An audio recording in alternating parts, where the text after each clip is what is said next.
Estamos en comunicación para que todos podamos entendernos con el jefe de gabinete, con el ministro de Gobierno de Omar Perotti.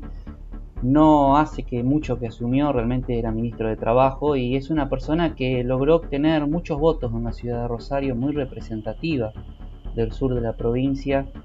Doctor, le agradezco muchísimo que en esta nueva temporada pueda dialogar con nosotros. Sabe que este programa se ve en gran parte de la provincia y la idea es poder llevar, acercarle a los santafesinos distintas cuestiones que nos inquietan en la vida diaria, también docente. Bueno, muchas gracias por atendernos. No, pero por favor a ustedes, para mí siempre un placer estar en el programa. ¿Qué lo llevó a asumir esta responsabilidad? Porque la verdad que hoy toda la política rema en el dulce leche, por decirlo en un sentido barrial, digamos. Y asumió la máxima responsabilidad dentro de un gabinete. ¿Qué lo llevó, qué lo motivó a ir por este camino? Bueno, claramente el sentido de responsabilidad, ¿no?, que uno tiene de ocupar cargos públicos de tamaña magnitud.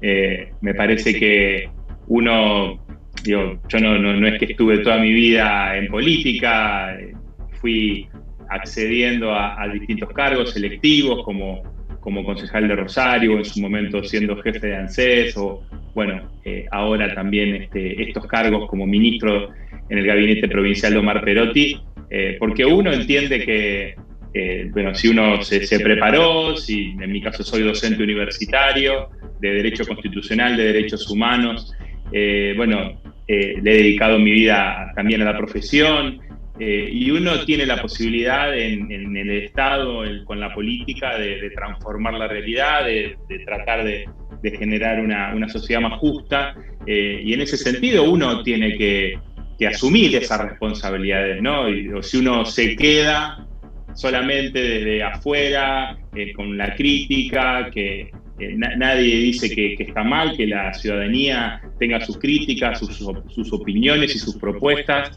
porque de hecho es la esencia de nuestra democracia, pero también alguien tiene que ocupar los cargos públicos, bueno, y hacerlo con responsabilidad, hacerlo con honestidad, con vocación de servicio, bueno, y uno entiende que es el lugar donde uno tiene que estar, ¿no?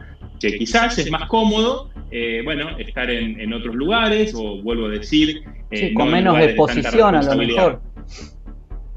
Sí, absolutamente. De hecho, también yo he sido asesor en algunos momentos de mi vida, digamos, y bueno, y uno también entiende que el dar la cara, que te conozcan con nombre y apellido, que sepan quién sos cuando caminas por la calle, que sepan dónde vivís, que haya transparencia en los cargos, y que uno sepa, que toda la ciudadanía sepa quién es quién. Bueno, a mí me parece que también es importante, y lo tomo eso con mucha responsabilidad, y además muy agradecido al gobernador que me da esta responsabilidad, ¿no? Se logró una unidad en el partido, lo llevó el Partido Justicialista. ¿Qué representó internamente para el partido? ¿Lo ven como un logro? Tuvo mucho que ver también todo este tiempo Ricardo Olivera, ¿no?, actual diputado del partido. ¿Cómo lo están viviendo? ¿Lo toman como un triunfo de haber logrado esta unidad? ¿Cómo lo sienten políticamente? Sí, para nosotros es importante. Además, históricamente se dio un cambio en cuanto a los cargos, porque son por paridad, y esto me parece que es poner al Partido Justicialista en la modernidad, en los tiempos que corren. Hay muchas mujeres que venían luchando en este sentido, desde nuestro lugar también acompañando. Yo como concejal de Rosario fui el autor de la ordenanza de paridad de género para cargos selectivos, por lo tanto me pone contento que el Partido Justicialista se ayorne. Le decía a Ricardo Olivera precisamente que el Partido Justicialista, que por ahí tiene un perfil más masculino, para usted que es profe de Derechos Humanos, siempre tuvo un perfil más pareciera más allá del costado de Evita, siempre fue un partido de mucha impronta masculina. Que se haya logrado esto es muy fuerte, ¿no?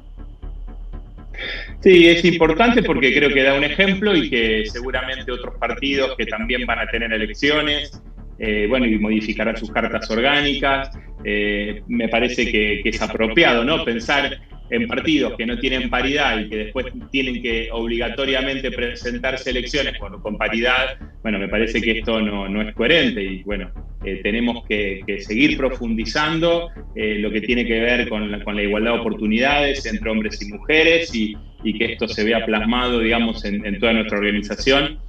Así que en ese sentido es importante, digo, además, aprovecho para decir, digo, la provincia por primera vez tiene un presupuesto con perspectiva de género.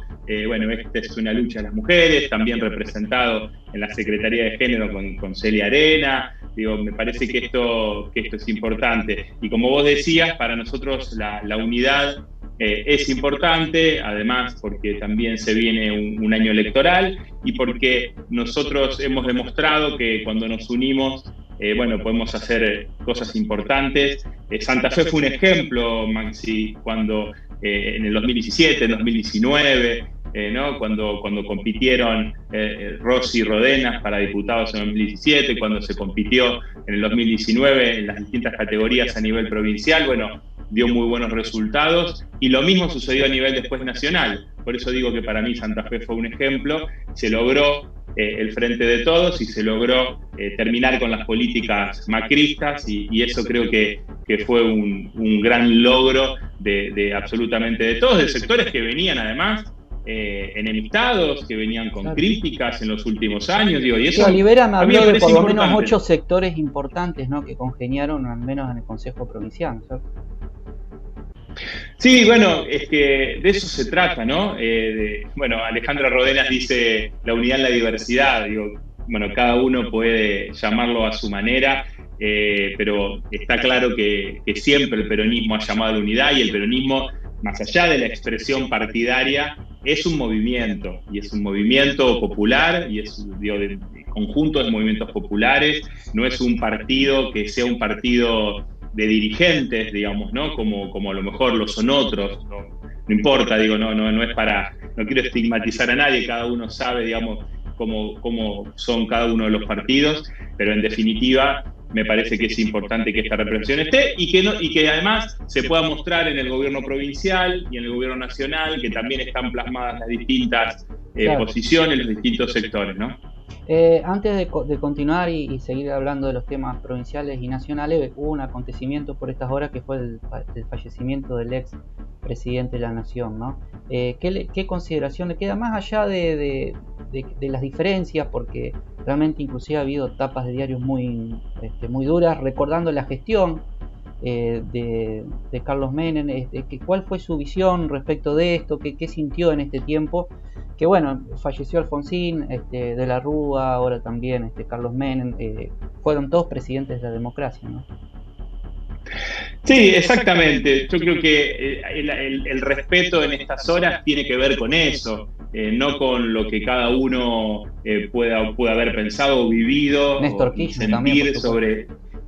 Sí, sobre lo que fue la década menemista, ¿no? Digo, es decir, yo vi voces, digamos, muy agresivas con quienes tienen además cargos muy representativos, como el presidente de la Nación, la vicepresidenta de la Nación, o el ministro, o el gobernador de la provincia de Buenos Aires, por citar algunos de los mandatarios, digamos, que, bueno, expresaron sus condolencias o asistieron obviamente al velorio como corresponde hacia cualquier jefe de Estado que fue votado, en el caso de Menem, por el voto popular de forma masiva, ¿no? Entonces, bueno, eso es por un lado, digo, y eso corresponde y está bien, y hasta el mismo duelo está regulado por leyes, es decir, que no es antojadizo ni mucho menos y tiene que ser así. Y está bien además por ser un senador de la Nación, que se le dé un lugar como el Senado para que tenga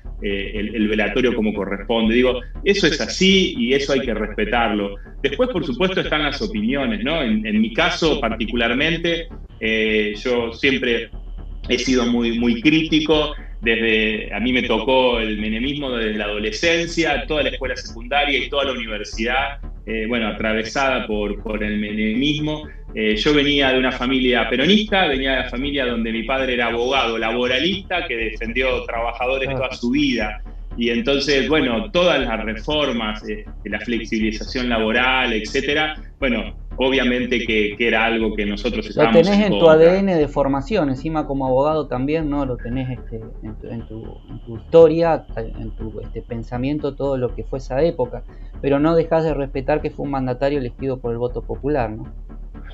No, pero absolutamente, y todos sus cargos, digamos, ¿no? Por eso digo, cualquiera que, bueno, a lo mejor no están las notas digitalizadas de esa época, pero yo he escrito y en años posteriores también, digamos, ¿no? Digo, mi pensamiento está en las antípodas de lo que representó en las políticas públicas, ¿no? Es decir, yo nunca estuve de acuerdo con las privatizaciones como se hicieron, o de las faltas de controles, o del endeudamiento, o de nunca sincerar la economía y seguir viviendo en la fantasía de la convertibilidad, u otras cuestiones vinculadas, digamos, a corrupción. Es decir, no tiene que ver con lo que yo pienso. Digo, yo siempre me he hecho peronista, no por una cuestión de sangre o de cuna, digamos, sino por el propio raciocinio de estudiar y de leer y de entender, digamos, que el peronismo y los movimientos nacionales y populares, bueno, representaban banderas en las cuales uno cree, ¿no? De la independencia económica, la soberanía política, la justicia social. Y bueno, creo que lamentablemente, digamos, con las banderas del peronismo, Menem hizo todo lo contrario. Pero eso no significa que por eso, en un momento como este, uno vaya a hacer leña al árbol caído, como Claro, decir claro. de alguna manera, ¿no? Entiendo. Y me parece que hay que respetar los momentos. Bueno, su corazón en Rosario, insisto, tuvo muchos votos en esa ciudad tan importante para esta provincia. ¿Cómo está viendo Rosario? Realmente bastante difícil la situación de seguridad, pero en general entiendo que sus ojos están en toda la provincia, pero todos los días un poquito también debe ver Rosario. ¿Qué le pasa a Rosario? Porque realmente ahí nos salimos en el horario central y todo lo que usted diga va a ser escuchado. A mí me parece que para todos los ejecutivos son momentos muy difíciles, ¿no? Sinceramente, yo creo que como si yo hubiese ganado, como ganó Pablo Hafkin, Rosario tenía la posibilidad de tener personas que iban a ser buenos intendentes, que iban a hacer buenas gestiones, ¿no? Después, en los hechos, bueno, obviamente que creo que para analizar las gestiones, tanto nacional como provincial como municipal, quizás a partir de este año se pueda contar otra historia y se pueda analizar de otra manera. Son momentos muy difíciles y uno que está en el Ejecutivo, la verdad es que sería muy injusto si hace una crítica despiadada sobre cualquier otro ejecutivo, ¿no? De otra provincia o de otras ciudades. Claro, quiere evitar el oportunismo, digamos, que por ahí se está viendo mucho en la política, sobre todo aquellos que no están ejerciendo cargos, ¿no? No, pero claro, pero digo, nosotros trabajamos desde la provincia con los 365 municipios y comunas. Yo recorrí toda la provincia por pedido del gobernador. Trabajamos con instituciones, trabajamos, en mi caso como ministro de Trabajo, para la vuelta a la actividad, con más de 40.000 protocolos presentados. Hicimos cuestiones realmente muy importantes, inéditas de coordinación y de trabajo conjunto. Entonces, sí, claro, yo puedo tener una mirada crítica sobre cuestiones históricas que tiene Rosario, como hoy una crisis en el sistema de transporte, por ejemplo. Pero bueno, vuelvo a decir, estuvimos un año diciéndole a la gente que no se suba al colectivo, y yo como ministro de Trabajo le decía a la gente que no se suba al colectivo. Y entonces la verdad que para poder analizar cuestiones como esas, bueno, uno puede hacer historia y decir, ¿se acuerdan que yo dije y entonces ahora?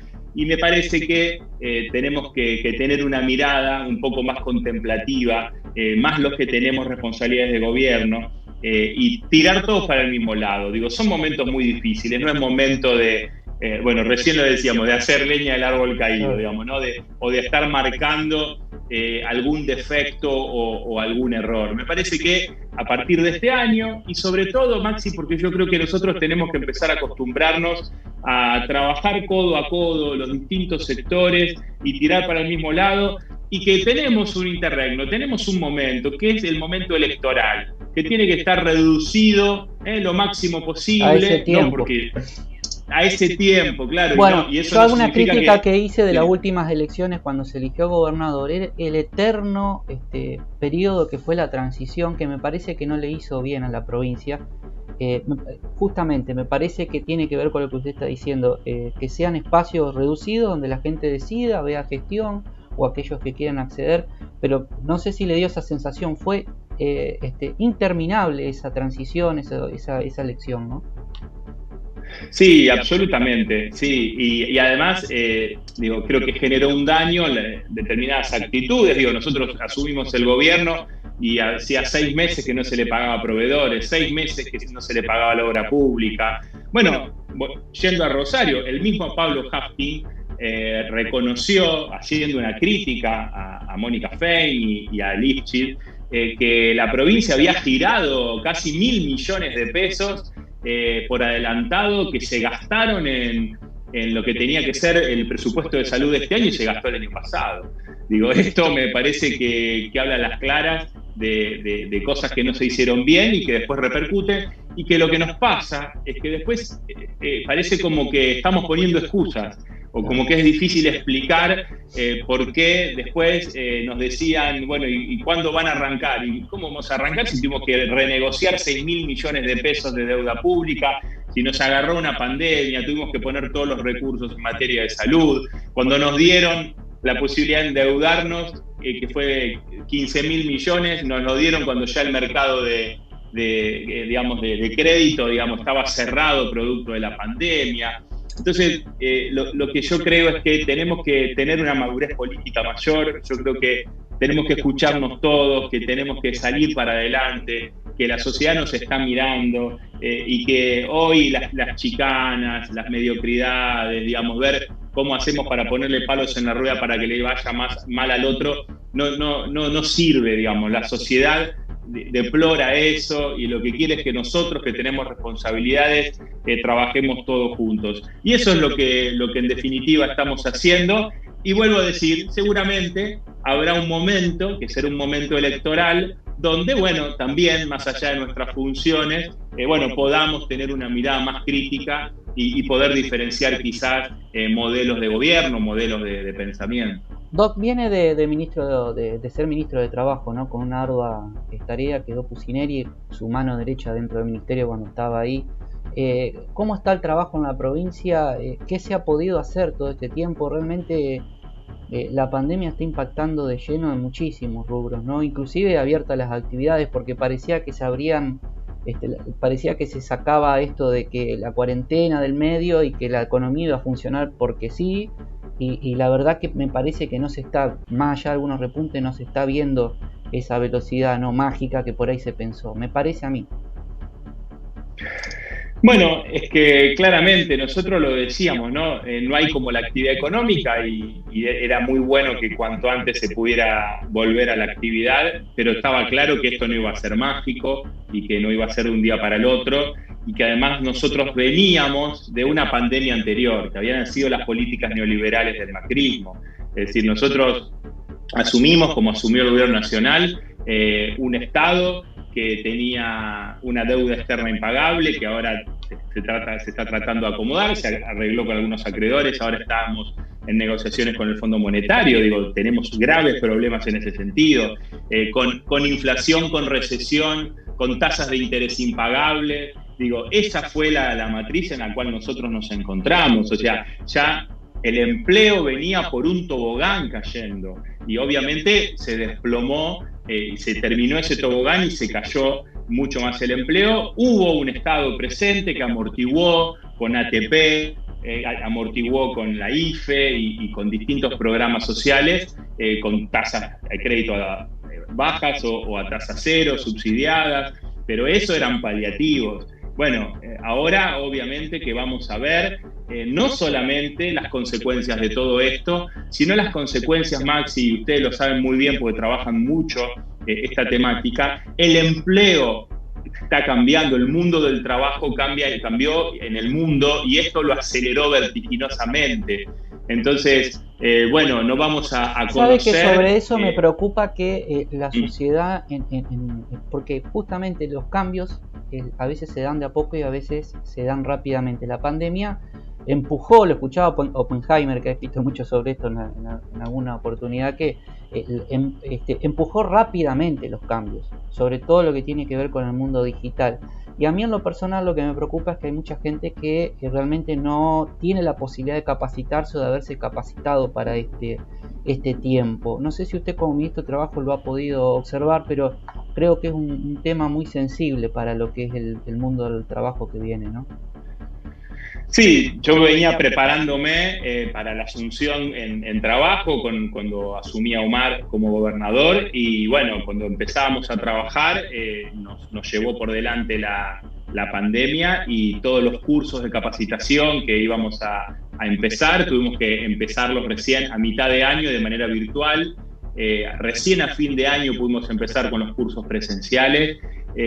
Yo tengo una frase que me genera mucha angustia decirlo, pero es más o menos gráfica, como que tenemos poca gente que sabe hacer mucho y mucha gente que sabe hacer poco, ¿no? Y necesitamos revertir esta situación, necesitamos más herramientas en la educación, digamos, poder transformar una educación del siglo XXI y además formar para el mundo del trabajo actual. Y esto no es solamente la escuela, esto es la universidad, son carreras terciarias, es decir, hace falta entender lo que viene atravesando el mundo, hacia dónde va el mundo, hacia dónde van nuevas modalidades de trabajo, que además, también lo digo con mucha preocupación, va a ser difícil controlar, es decir, va a ser difícil la fiscalización del trabajo, porque el home office, el teletrabajo, es muy difícil de fiscalizar. De hecho, todo esto... casa. Pero fíjese, doctor, que lo que usted está diciendo es tan cierto que cuando salió la ley del Congreso sobre teletrabajo, una de las cuestiones fue la cuestión de la sindicalización, uno de los debates, ejes de debate, ¿no? Es así, porque va a ser muy difícil también poder ejercer esa representación gremial. Porque lo mismo, si un inspector de trabajo tiene que ir a un domicilio particular para ver si una persona está trabajando y en qué condiciones, en el hogar de esa persona, imagínense lo que va a ser para un delegado o para un delegada, digo, a un representante gremial, también lo mismo, ir a una casa o tener que hacer una asamblea por videoconferencia y no de manera presencial, es decir, va a ser muy difícil porque además hay muchas formas laborales actuales que tienden a la precariedad, que tienden a la informalidad, que tienden al fraude a la ley laboral. Entonces, bueno, son desafíos realmente enormes que vamos a tener. Eso que usted está diciendo me abre una puerta para hablarlo en términos ideológicos, que las ideologías dicen que son discusiones que se terminaron, pero siempre están vigentes, que es que dice, bueno, uno cuando se mete en el diálogo de que el trabajo que viene, de las capacidades que hay que tener, del mundo de la tecnología, la cuestión de la cuestión digital, el escenario digital que hay que comprender, y dice, no, pero ya estás teniendo una posición más de derecha, tu pensamiento va más para la derecha. ¿No le parece a veces que se filtra eso? Lo que no se puede hacer es tapar el sol con las manos y negar la realidad, digamos, ¿no? Y hoy, más que nunca, tenemos una realidad global que indica que una empresa trabaja las 24 horas de manera remota y digamos, en un uso horario, por ejemplo, en lo que puede ser América Latina, trabaja de día acá y cuando es de noche acá, trabaja de día en la India. Digamos, ¿no? Esto no es que estoy fabulando, lo vi con mis propios ojos en distintas empresas de la Argentina. Y bueno, esto lo que hay que tratar de hacer es verlo como oportunidades. Digamos, ¿y qué vamos a hacer nosotros para enfrentar y para poder capacitar y acompañar estos procesos? De eso se trata. Digo, yo hice el año pasado una videoconferencia con Sergio Palazzo, el líder del gremio de bancarios, y hablamos de esto, cómo aumentó exponencialmente la adquisición de máquinas en los bancos. Bueno, es un rubro sensiblemente afectado por el tema del escenario digital, claramente. Se dice que va a haber menos empleados bancarios a futuro, ¿no? Es que la propaganda de los bancos es: sé cliente de mi banco para no venir al banco. Claro. Esa es la realidad. O sea, la publicidad del banco es con una tablet, con un celular, es: no vengas al banco. Vení a mi banco para no venir al banco, ¿no? Y esto, digo, es un ejemplo, pero esto pasa en el comercio, pasa en los servicios. Entonces, bueno, tenemos que adaptarnos de esta manera vertiginosa a los cambios, y tenemos también que entender que necesitamos, yo lo digo como abogado y se lo digo a mis alumnos, necesitamos menos abogados, necesitamos menos contadores, necesitamos más ingenieros y técnicos. Ciencias duras. Nosotros necesitamos... pero es así, hacen falta miles y miles de analistas de sistemas, de ingenieros en sistemas, de personas que se dediquen a la logística, de personas que se dediquen a otros temas. Ahora, vinculados. Hay actividades que requieren de la presencialidad, sobre todo en las primeras etapas del desarrollo, como es la educación. ¿Qué visión tiene sobre esto? Bueno, Trota vino a Santa Fe, estuvo con la ministra de Educación, con el gobernador también. Han dialogado, bueno, en el marco de una decisión política nacional. De hecho, se ve cómo el gobierno nacional trabaja hasta conjuntamente con tal vez los adversarios políticos que tienen asiento en Cava, ¿no? ¿Cuál es su visión respecto de esto como jefe de gabinete, no? Bueno, está claro que hay que hacer todos los esfuerzos para que los chicos y las chicas estén en la escuela, ¿no? Y esto, como lo planteás vos, desde el punto de vista eminentemente educativo, pero también desde el punto de vista social. Nosotros hemos tenido a los chicos aislados durante casi un año, y esto, digamos, no es bueno, digamos, ¿no? Digo, las personas más grandes podemos racionalizar eso de otra manera, podemos adaptarnos, bueno, tenemos otra madurez, digamos, otro desarrollo y otra contención.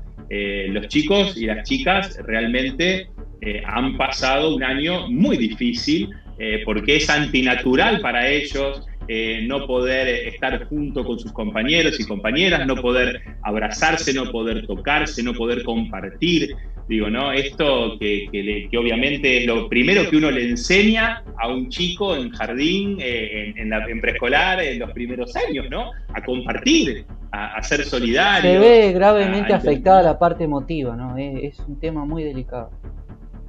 Sí, y está claro que además, digo, la falta de presencialidad en determinadas edades, sobre todo en determinados momentos de la educación, son irreemplazables, ¿no? Digo, en otros casos, bueno, de alguna manera se puede acomodar, pero enseñarle a leer y a escribir a un chico de esta manera, como estamos nosotros haciendo esta entrevista, es realmente muy complicado. Y esa carga en el hogar, bueno, también resulta complicado, porque no todos los padres tienen por qué tener la capacidad de colaborar con las tareas. Y de eso está bueno lo que está, es un punto del cual nosotros trabajamos mucho acá, y que me gustaría que usted como funcionario de alto rango de esta provincia pueda darle un mensaje a los padres, porque la verdad que, bueno, yo soy padre también de chicos en edad escolar, y la primaria el nivel primario realmente lo sufren mucho los chicos, no poder estar por su propio sentido gregario, ¿no? Y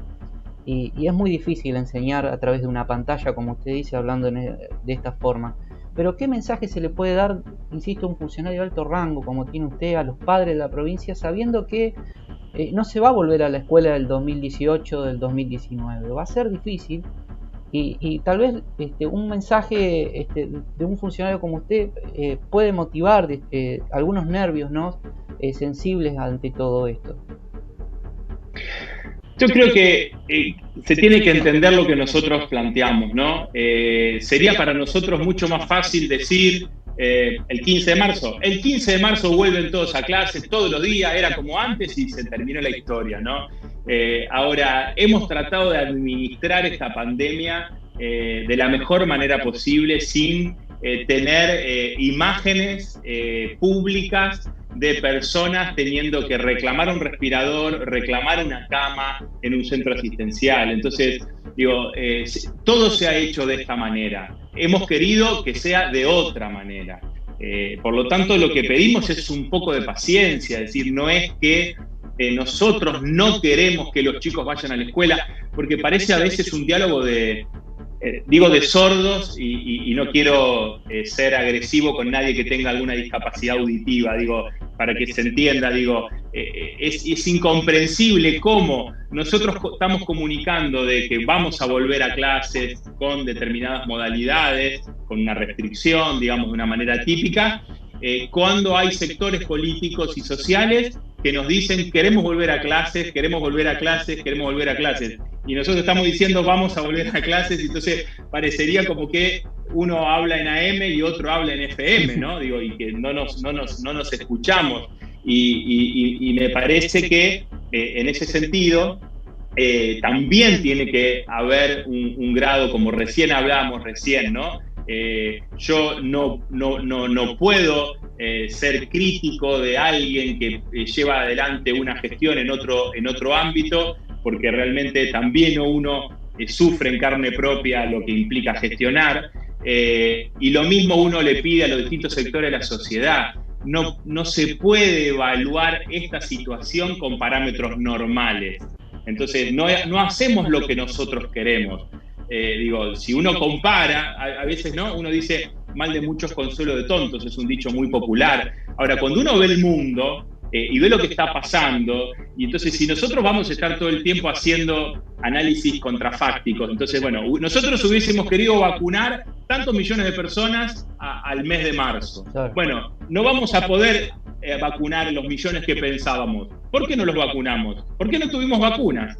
¿Y por qué no tuvimos vacunas? Sí, porque, bueno, tuvimos una sola vacuna y ahora van a empezar a llegar otras, y entonces va a escalar, afortunadamente, de manera importante la cantidad de personas vacunadas. Digo, a eso me refiero. Uno tiene expectativas, tiene objetivos, y que lamentablemente después no puede cumplir producto de cuestiones que no dependen de uno, ¿no? Entonces, bueno, vamos a tener segunda ola. Hay que decir la verdad, también hay una guerra mundial con respecto a la vacuna.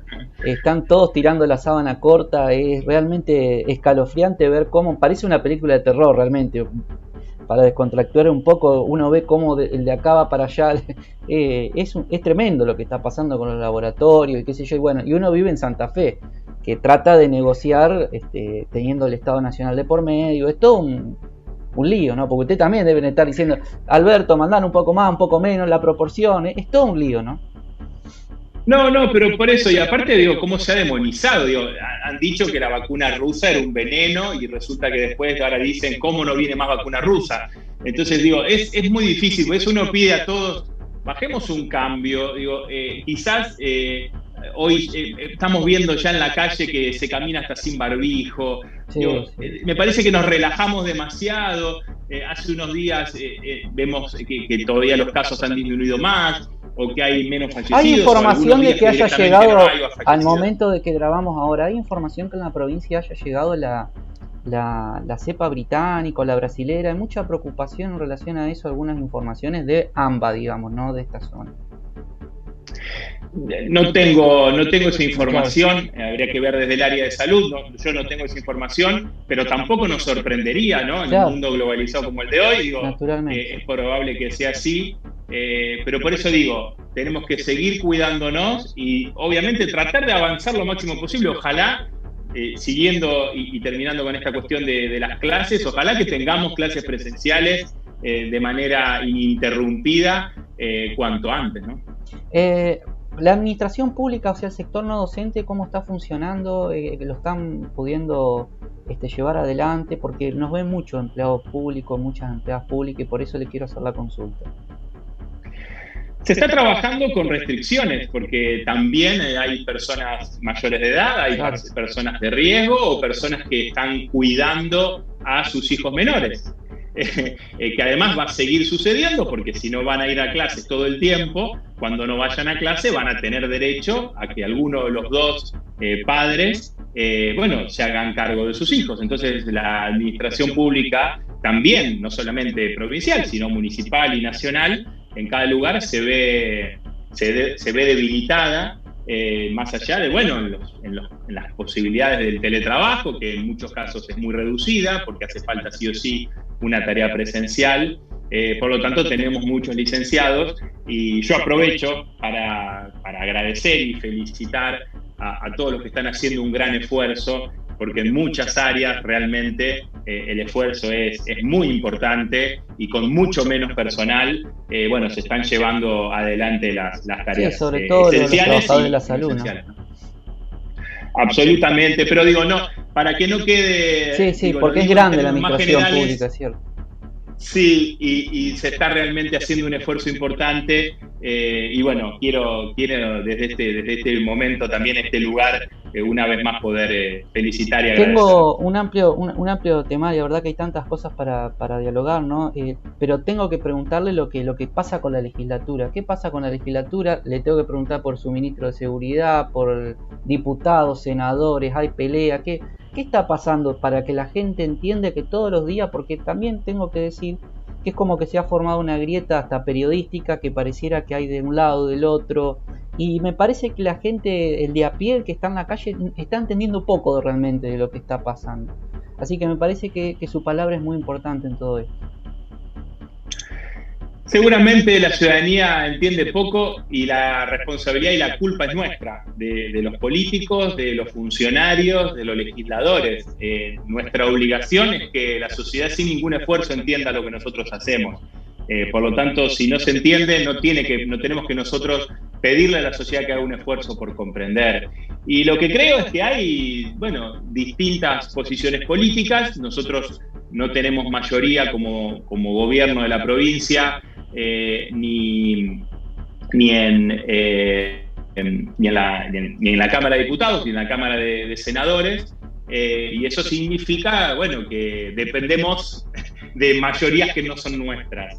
Y en ese sentido, bueno, se ponen condiciones, como por ejemplo la visita del ministro Saín a la legislatura, que nosotros dijimos que sea en una sesión pública, que sea con todos los medios de comunicación transmitiendo. Bueno, así no lo quiso el presidente de la Cámara, Miguel Lifchit, y bueno, la mayoría que él tiene ahí. Y para nosotros eso no está bien, digamos, ¿no? Nosotros no es que queremos poner condiciones para que Saín vaya como nosotros queremos.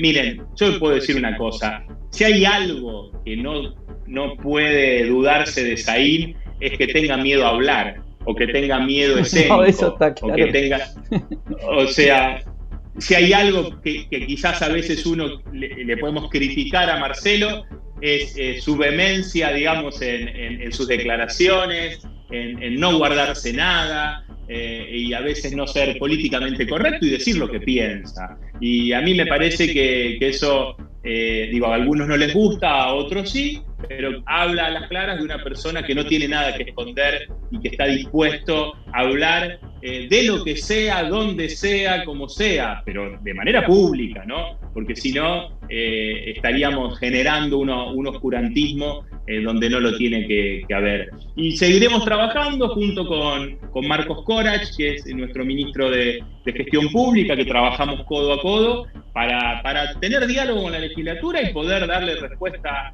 a los santafesinos. Digo, estábamos hablando antes del mundo del trabajo del siglo XXI, hablamos de la tecnología. Bueno, tenemos parada en la legislatura, en la Cámara de Diputados, con mayoría de Miguel Lifchit, del Frente Progresista, la ley de conectividad, que es una ley que lo que busca es generar la infraestructura tecnológica para que toda la provincia pueda tener buena conexión a Internet. Bueno, y esto me parece que no puede postergarse y que tenemos que dar esas respuestas de cara a la sociedad, ¿no? ¿Qué va a pasar con los servicios públicos este año, doctor? Y para ir un poco también redondeando, la verdad que le agradezco infinitamente el tiempo. Le quiero preguntar por los servicios públicos. Le hago 3 preguntas en uno de los servicios públicos, el tema de la relación con el gobierno nacional, con Alberto Fernández, que entiendo que van a acompañar para que sea presidente del partido, y las paritarias en la provincia de Santa Fe, ¿no?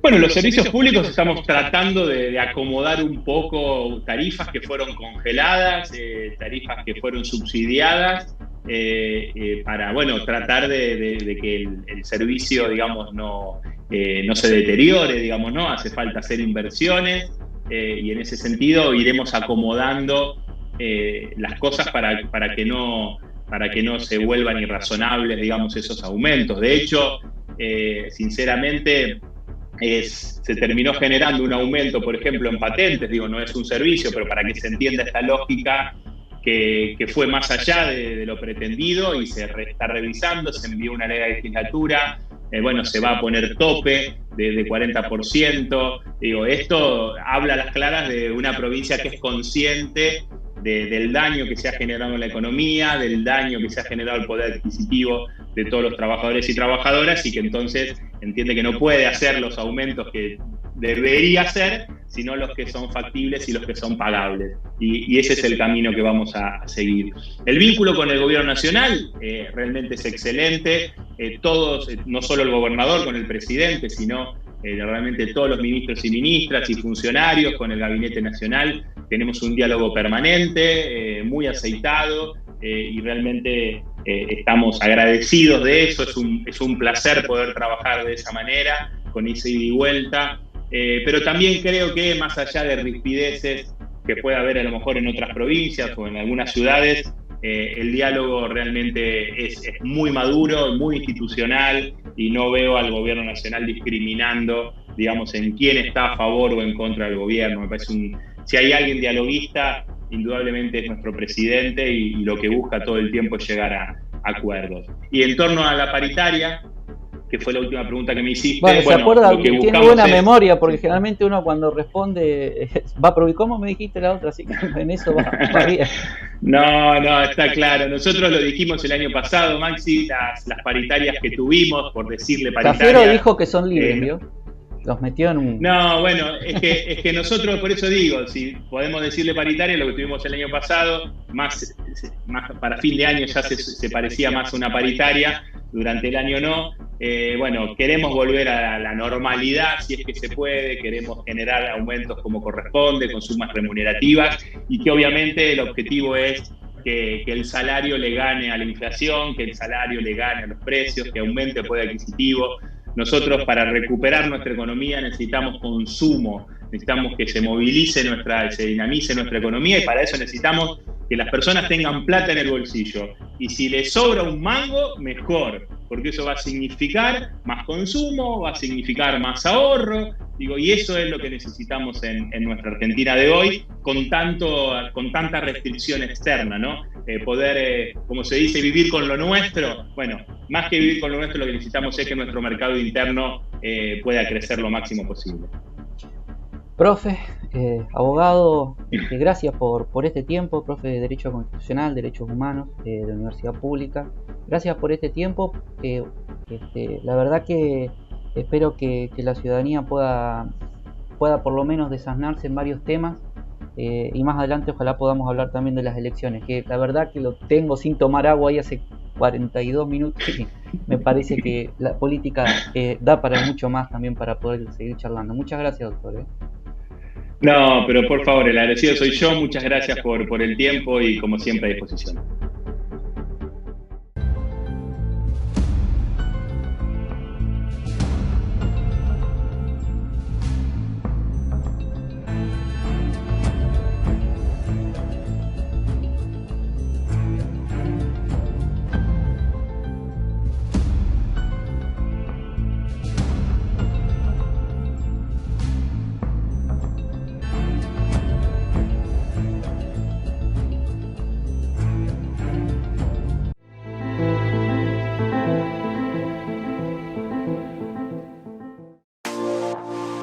Consejo Municipal de Santa Fe. Consejo Municipal de Santa Fe. El consejo de todas las voces. Nota22.com. Información.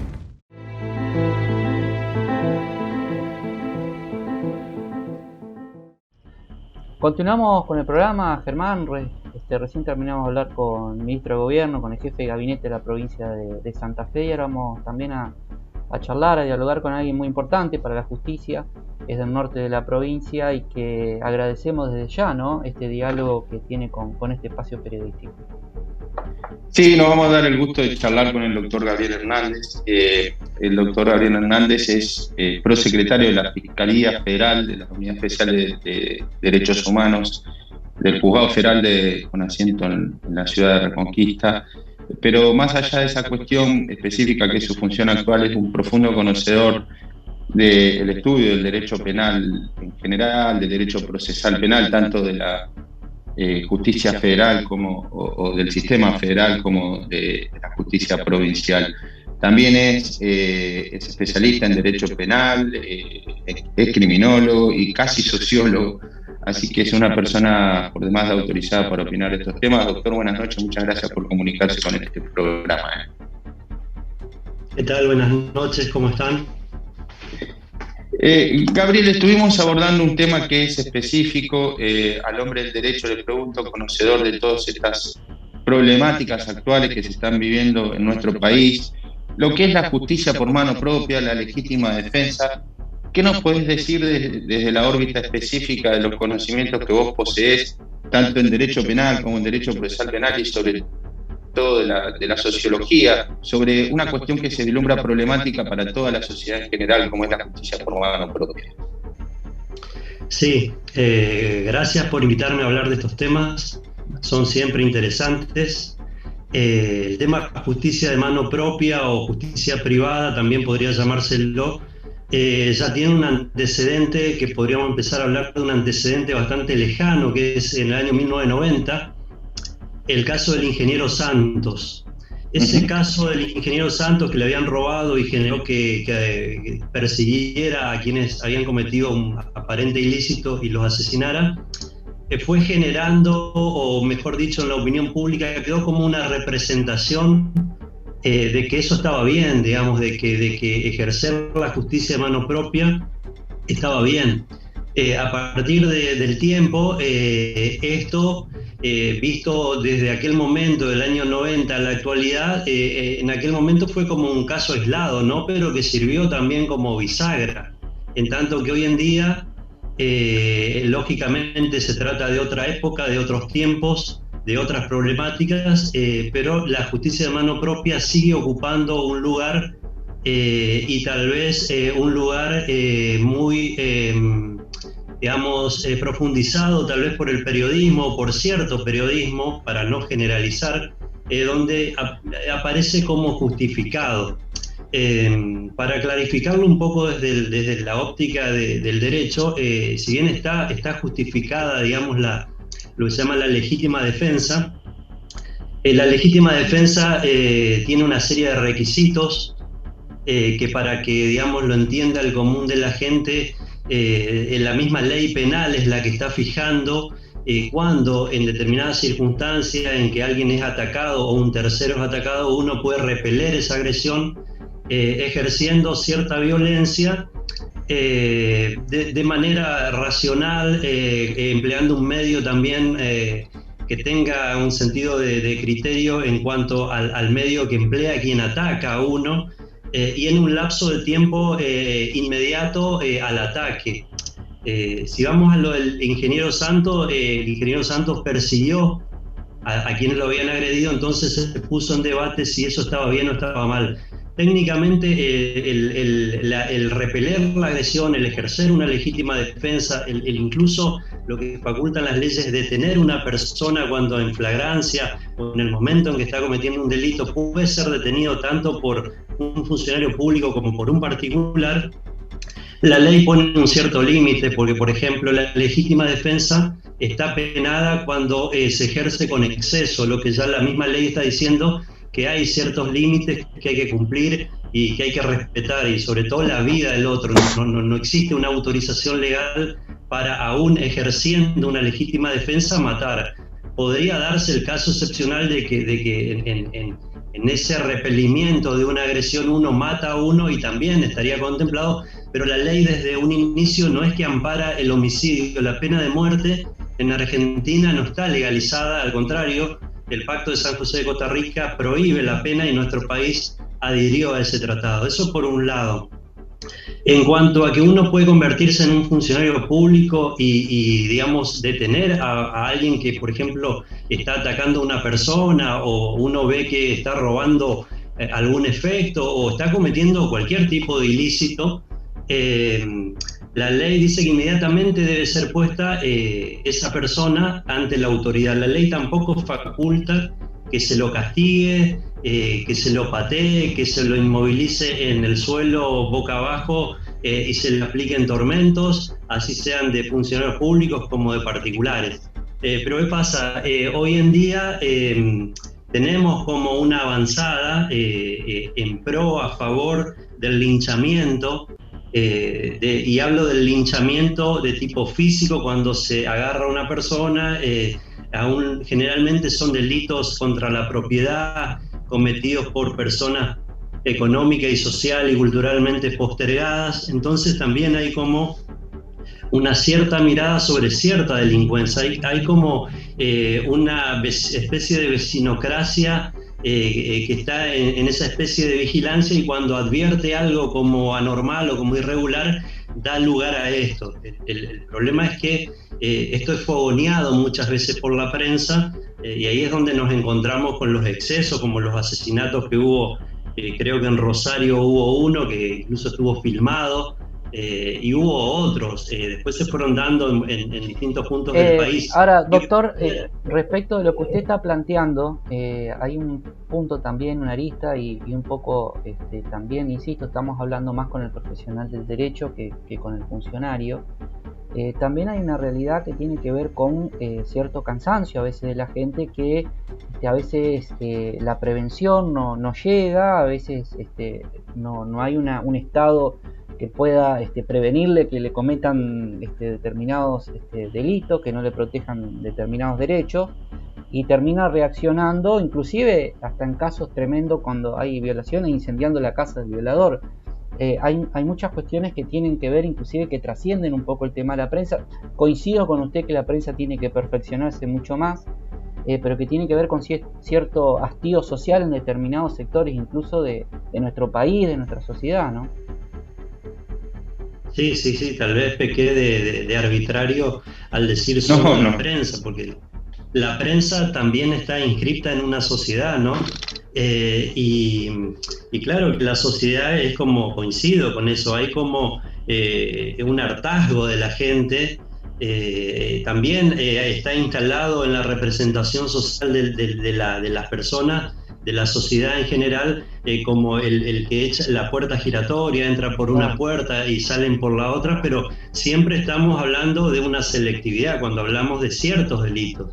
Entonces, lógicamente que uno entiende que las personas por ahí están cansadas de que la policía no actúe o no llegue en el momento, o que incluso hay casos documentados donde la misma gente le pide a la prevención que actúe, le pide a la policía, mirá, ahí está pasando esto, la policía, hubo un caso reciente acá muy insignificativo, o sea, eso no trasciende tampoco, donde se le pide que actúen y no actúan. Entonces también todos los actores sociales en realidad estamos involucrados en esta problemática, pero lo que hay que entender es que, me parece a mí, que no se puede justificar bajo ningún aspecto el exceso, la golpiza, la tortura y la muerte, porque también hemos llegado a la muerte. El exceso en la legítima defensa sería el punto del programa, ¿no? ¿Cómo? Como dice el programa, el exceso en la legítima defensa, digamos. Sí, uno puede excederse lógicamente al ejercer la legítima defensa, porque lo que está en la ley es algo frío, y después tenemos la realidad, y cuando trasladamos a la realidad los hechos concretos, uno también tiene que ponerse en la piel de aquel a quien, por ejemplo, entra alguien a la casa y y lo termina matando, por ejemplo. Pero bajo ninguna, también hay que ejercer los derechos, me parece a mí, de forma responsable y sobre todo racionalmente, y regularmente. El ejercicio regular es lo que ampara la ley. No porque entre alguien a la propiedad de uno está autorizado sin más a vaciarle el cargador de un arma, ¿ya? Entonces, todo tiene que tener un sentido de racionalidad, ¿no? Si no, termina vaciado también el Estado de Derecho, porque si no, entonces la gente directamente recurre a la venganza privada, y trata de resolver los conflictos de una manera que se supone que ya fue superada, ¿no? Porque si uno va a la historia del sistema penal, de los sistemas de persecución, uno ve que en los inicios sí había como una venganza privada, una venganza de sangre, pero eso trasciende en el tiempo. El ojo por ojo. Que estaría como, la ley del talión. Claro, como eso se superó en apariencia, pero después nos encontramos con esta avanzada que viene a poner en crisis todo un sistema que justamente es el sistema de administración de los conflictos, ¿no? Doctor Gabriel Hernández, le agradezco muchísimo su tiempo de abocarse a dialogar con este espacio. Nos gustaría volver a charlar con usted de otros temas. Nos interesa mucho el norte de la provincia. Este espacio siempre le brinda mucho espacio precisamente a esta zona de nuestra querida Santa Fe. Y le agradezco mucho su tiempo. Le agradezco mucho. Bueno, muchas gracias. Le agradezco por este espacio y dispuesto a charlar de estos temas que siempre son interesantes. No, por favor. Gracias, Gabriel. Gracias a ustedes.